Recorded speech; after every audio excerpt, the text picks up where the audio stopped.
kita menguatkan tujuan kita datang ke bumi Madinah ni adalah untuk menziarahi Nabi Muhammad SAW. Jadi apabila kita selalu berselawat kepada Nabi Muhammad SAW, kita akan sentiasa teringat kepada dia. Jadi kita pun akan sentiasa akan ada peluang, kita akan ada masa untuk pergi menziarahi Nabi Muhammad SAW. Jadi menziarahi Nabi ini bukanlah terbatas hanya apabila kita masuk raudah saja. Jadi menziarahi Nabi ini, kalau kita tidak dapat masuk betul-betul di depan makam Nabi Muhammad SAW, terutamanya bagi jemaah wanita lah. Sebab bagi jemaah wanita hanya diberikan peluang apabila masuk ke dalam raudah saja. Tapi untuk jemaah lelaki boleh masuk ikut pintu 1 Salam. Sehari 20 kali pun tak ada masalah. Jadi ikut atas kemampuan masing-masing lah. Tapi yang penting ni kita sentiasalah pergi ke Masjid An-Nabawi Al-Sharif untuk kita menziarahi Nabi Muhammad SAW. Jadi untuk jemaah wanita, untuk paling dekat sekali nanti insyaAllah apabila sampai di Masjid Nabawi, nanti kita akan nampak lah ada satu kubah berwarna hijau. Jadi apabila kita sampai di kubah berwarna hijau itu, kita pergi sedekat yang mungkin lah. Jadi waktu itulah diri kita ini, jasad kita ini berdekatan dengan jasad Nabi Muhammad SAW. Al-Baik. Al-Baik. Jadi itulah peluang bagi kita untuk menziarahi sedekat-dekatnya bersama dengan Nabi Muhammad SAW. Ya Allah, Allahumma salli ala Muhammad. Jadi insyaAllah kita selepas ini kita dah menghampiri perbatasan tanah haram dan tanah halal. Jadi kita sekarang ni berada di tanah halal lah. Kita berada di tanah halal, dan selepas kalau kita tengok di sebelah kiri kita ataupun depan bas kita sekarang ni ada satu bangunan berwarna kelabu. Di sebelah kiri bas kita nanti berada di hadapan kita, itu adalah stesen kereta api laju yang menghubungkan daripada Madinah kepada Mekah hingga ke Jeddah. Jadi ada tiga stesen saja yang dia akan berhenti. Pertamanya Madinah, Mekah dan Jeddah. Ini kalau daripada Madinah ke Mekah mengambil masa lebih kurang dalam 2 jam setengah. Okey. Jadi selepas daripada kereta api ni, kita boleh tengok di sebelah kiri kita ni, di tepi jalan dia ada satu macam bentuk bujur ni sebelah kiri kita sekarang ni, yang ada belang-belang tu, kelabu putih tu. Itulah dia tanda memberitahu bahawa kita sudah melepasi tanah haram. Lepas Jadi alhamdulillah kita sudah sekarang ni dah melepasi tanah haram lah. Jadi sekarang ni kita dah berada di dalam tanah haram Al-Madinatul Munawwarah. Jadi Allahumma salli ala Muhammad. Kita perlu perbanyakkanlah bersama berselawat ke atas Nabi Muhammad SAW. Jadi insyaAllah saya minta Haji dan Hajah kita bersama-sama lah ya. Kita sama-sama sementara sebelum kita sampai ke kawasan masjid, ke kawasan hotel kita, kita berselawat lah bersama-sama agar hati kita ini akan lebih membuak-buak rasanya rindu ke atas Nabi Muhammad SAW. Jadi insyaAllah boleh ikut saya sama. Sallallahu ala Muhammad, sallallahu alaihi wasallam, sallallahu ala Muhammad, sallallahu alaihi wasallam, sallallahu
Wasallam, bentuk rupanya dianggap seperti warnanya kemerah-merahan. Jadi apakah nama bukit itu?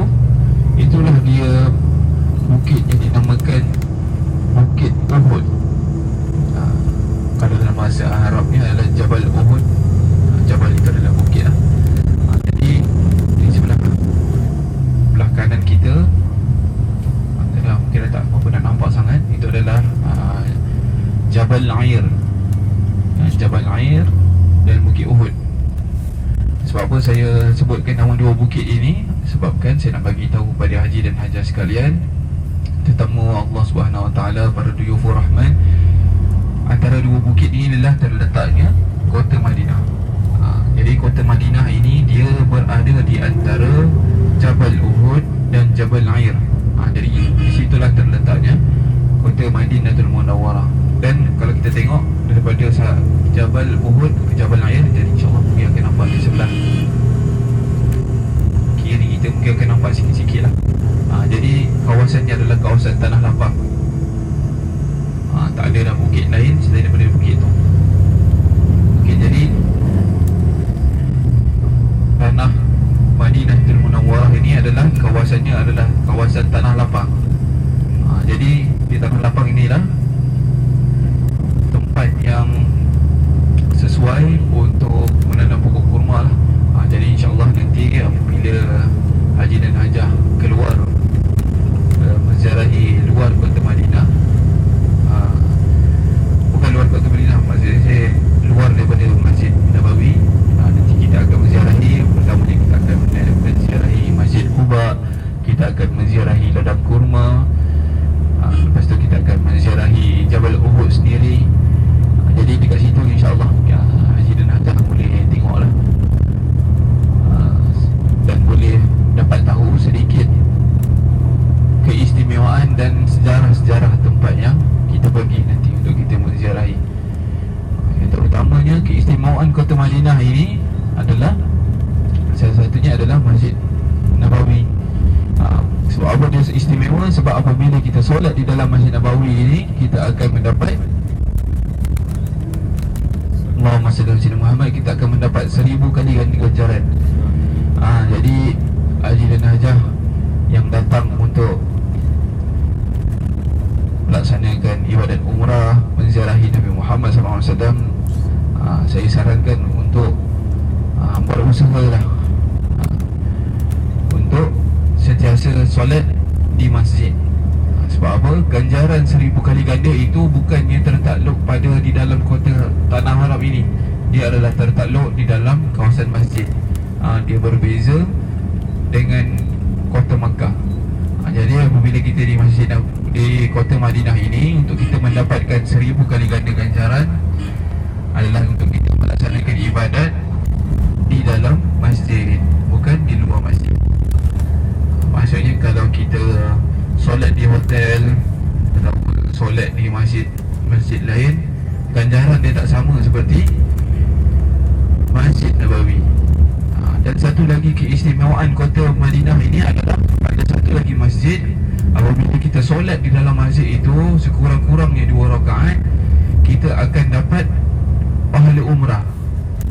Jadi insyaAllah masjid itu kita akan menziarahi 2 kali kalau ikut kita punya jadual. Jadi dekat situ je kita dah dapat 2 kali pahala umrah. Jadi campur lagi nanti masa di Makkah, nanti haji dan hajah akan melaksanakan 3 kali umrah insyaAllah.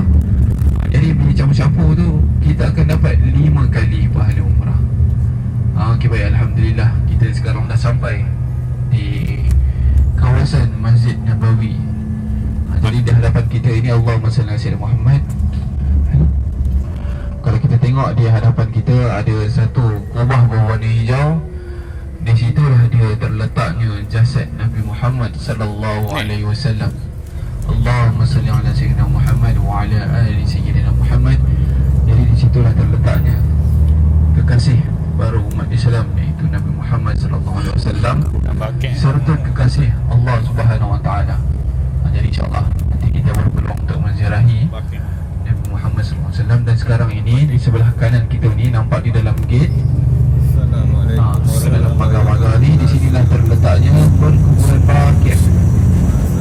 Perkuburan Baqi' ini juga adalah satu keistimewaan untuk umat Islam. Sebab apa? Di sinilah terletaknya ramai para sahabat Nabi, ahli keluarga Nabi, isteri-isteri Nabi, anak-anak Nabi semua dimakamkan di sini.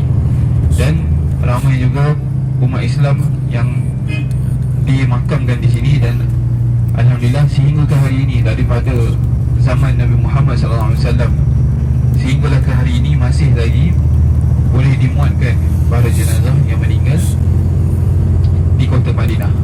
Jadi meninggal dan dimakamkan di perkuburan Baqi' ni pun ada keistimewaan dia. Jadi insyaAllah nanti bila kita menziarahi perkuburan Baqi' sama-sama, nanti insyaAllah akan ada sedikit pengisian lah. Jadi saja je nak bagi Haji dan Najah tertunggu-tunggu. Kalau mana tak tahu lagi tu, nanti kita akan ceritakan.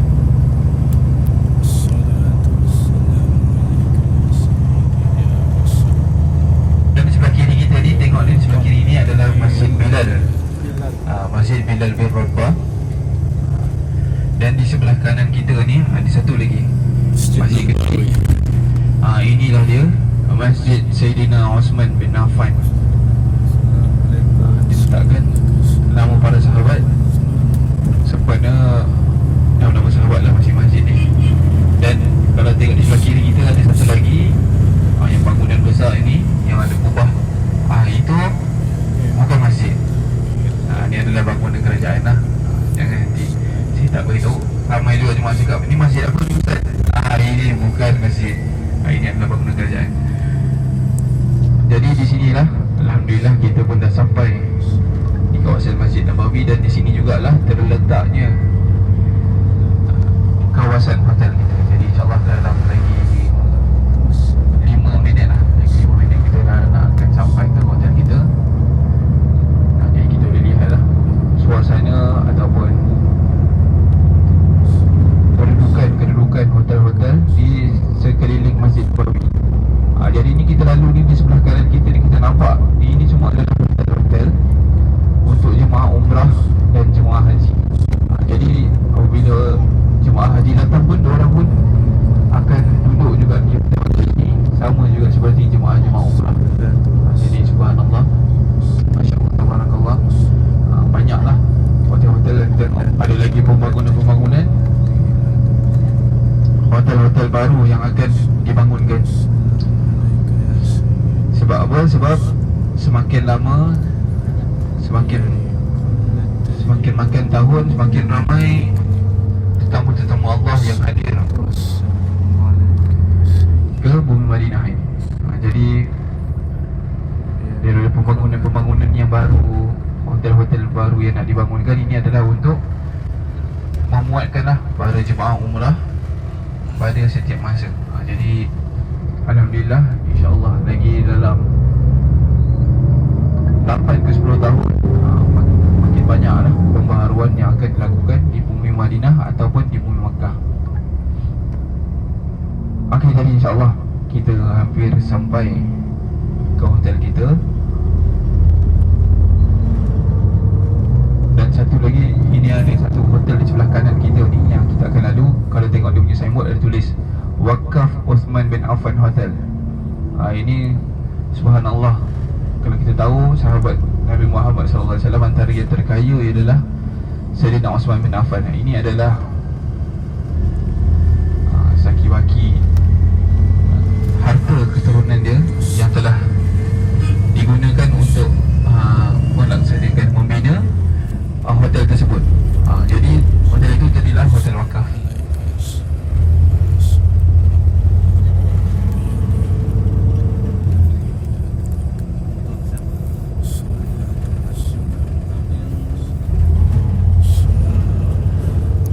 Sebelah kiri kita ni, kalau kita tengok ada satu hotel Movenpick nama dia.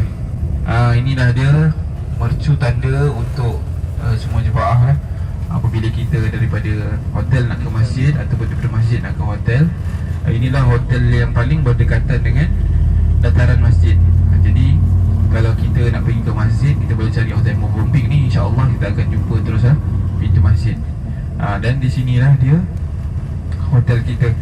Di hadapan ni nanti, di sebelah kanan, nama hotel Durrat Al-Iman. Jadi insya-Allah di sinilah kita akan ditempatkan. Dan insya-Allah saya minta Haji dan Hajah bertenang dahulu, sebab saya nak minta Haji dan Hajah tunggu dahulu dalam bas. Nanti apabila saya memberi arahan untuk turun, barulah kita turun sama-sama.